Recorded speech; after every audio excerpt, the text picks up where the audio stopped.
Hello, Aries friends. I'm David. This is Tarotmylove, and we're going to do your single spread for mid-June. It's a very special on the beach edition. I hope you can catch them. There's a butterfly migration here. I'm on the Yucatan beaches of Mexico here, Gulf beaches, okay?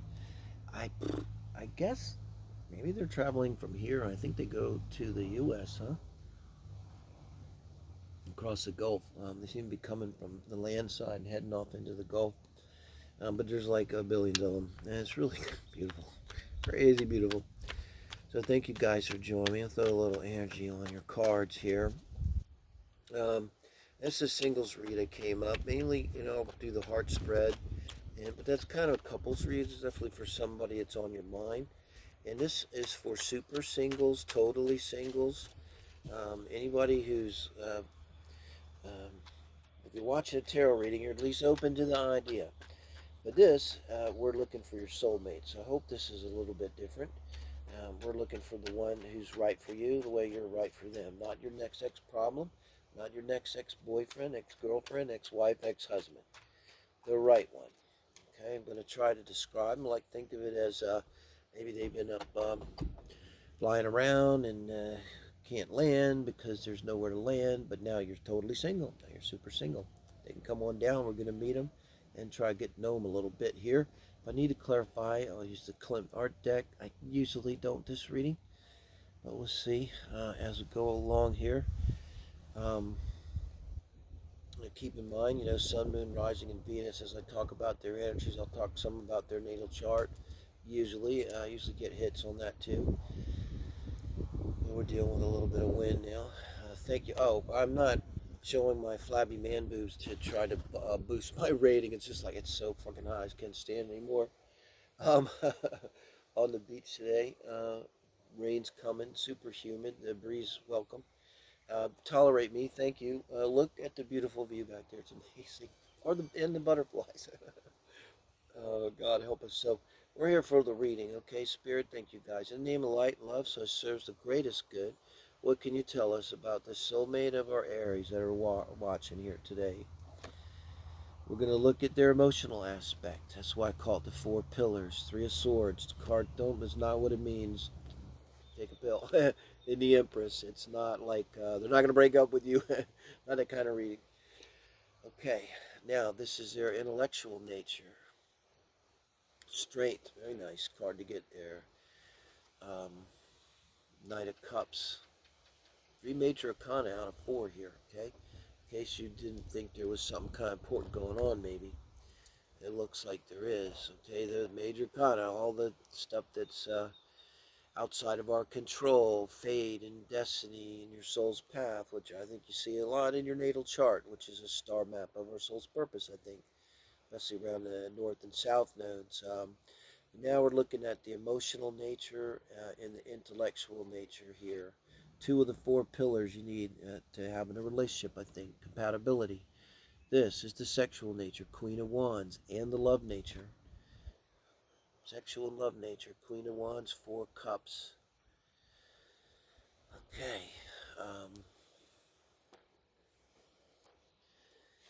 This is what I call their core values here. The Sun, wow. And their lifestyle energy. We're looking for core values and lifestyle energy here. Okay, just 8 cards. Let's see what we get, with your person here. Where's that breeze, Spirit? I call this the Gaian studio because it's outdoors and I'm subject to the whims of the Gaian mother as to when and I can and can't use it, and I try to do when I can, okay? It's a rough morning. Started out throwing up and this morning, and I had to put myself together in the biggest way, and here I am. Hours later, but looking at your heart spread here for mid-June, looking at your singles person for mid-June, and I should say too, the heart spread's up. Always on Mondays is Aries and Taurus day. Heart spread is for someone on your mind, and this when you're super single, every Monday. So I talk a lot about childhoods, and this is a fuck childhood. That's what the Three of Swords mean there. Yeah, they had their heart broken by their mom, by their dad. Abandonment issues usually here. So if you Google abandonment issues in relationships, if you're not familiar, been the story of my life, you know, it's not uncommon, and it doesn't, everybody thinks look at the bad. Somebody had to uh, touch you in a bad place or lock you in a closet or something horrible, but just somebody that's being emotionally unavailable, in relationship with a narcissist, maybe they give you everything they need and they're even nice to you, but like there's hollow inside and they don't really care about you and love you and there's no emotions, and maybe nobody really knows that. Maybe you don't even really know it until later you're an adult. I mean, it could be so many things. I'm not saying that happened. I'm not saying, it could be. It could be. But down in the core is this Empress. This gotta speak now to Taurus Moon, and there's something in their nature that's very Venusian, very sweet. They might be an attractive person also because you got strength up there, and now you've got the Queen here of Wands, and then also you've got the Sun. I mean, these are all very hot, very attractive cards.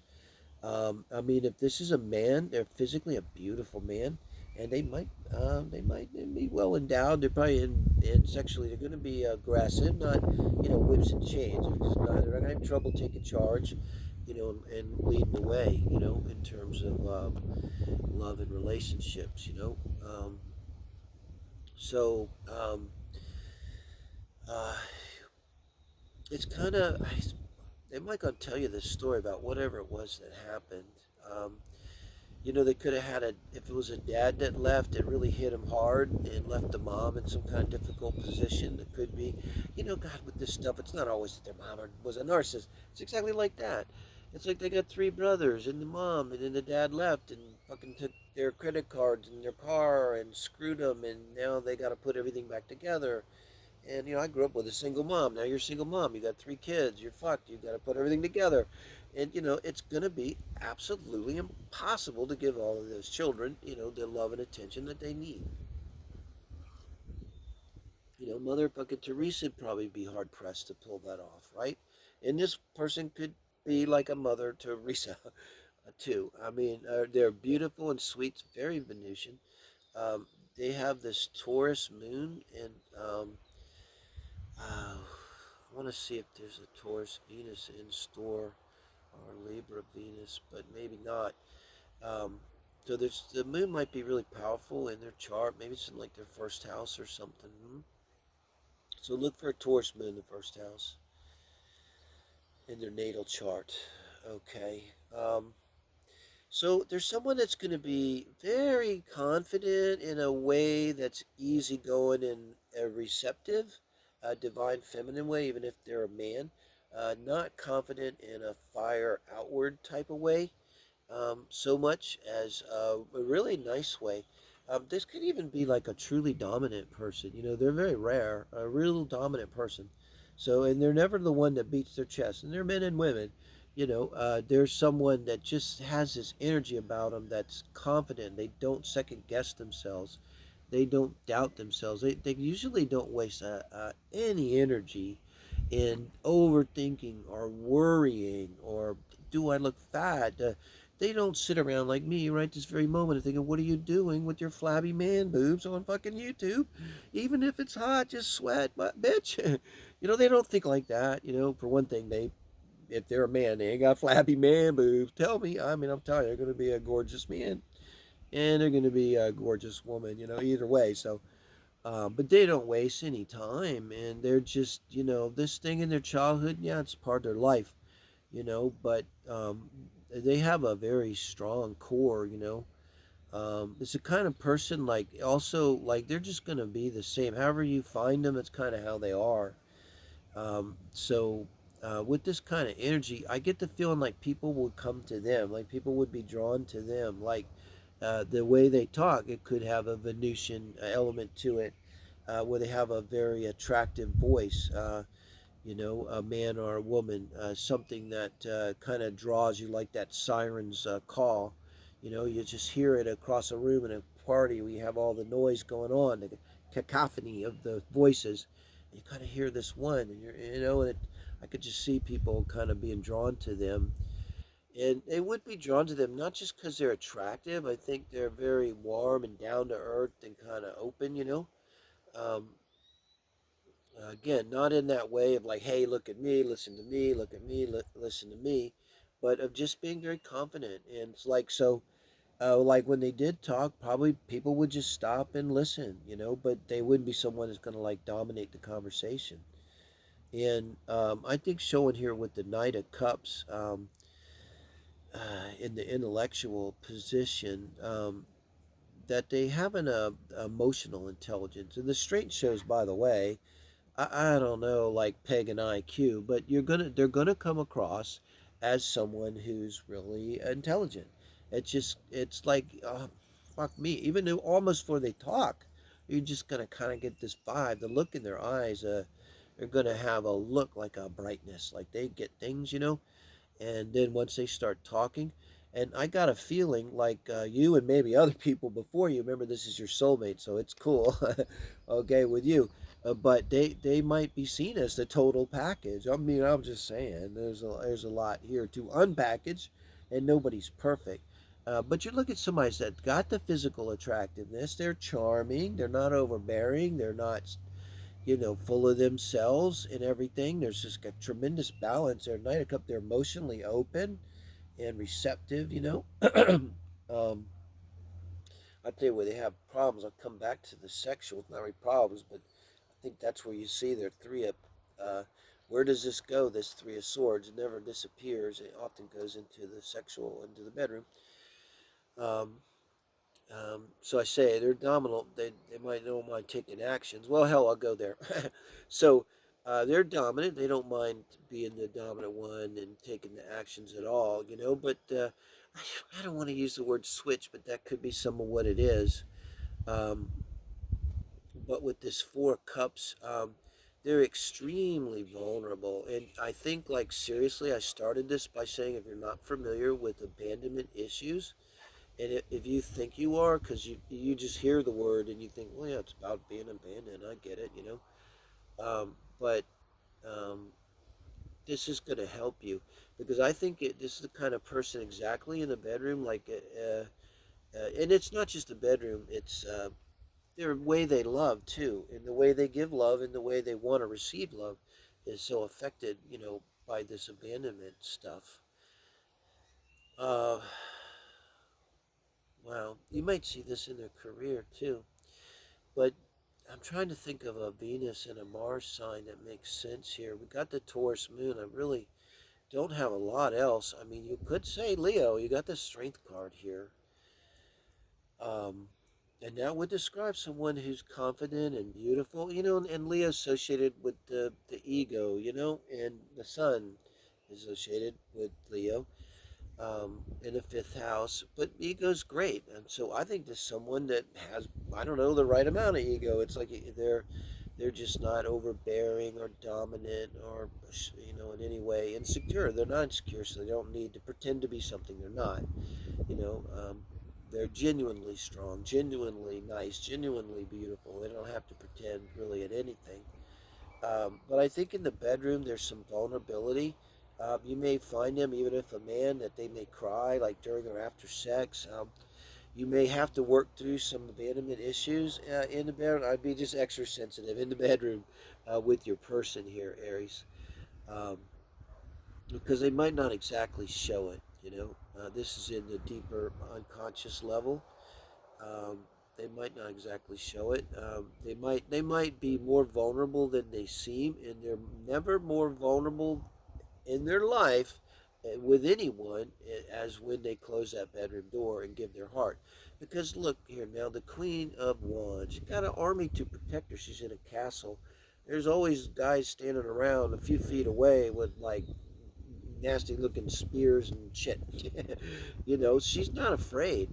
But you know what she's afraid of? That her heart could be broken. She's afraid someone will fucking leave her or him. It doesn't have to be her. The Queen of Wands, that's her only vulnerability. That's her Achilles heel. Same for the King. You know, they can't protect their heart.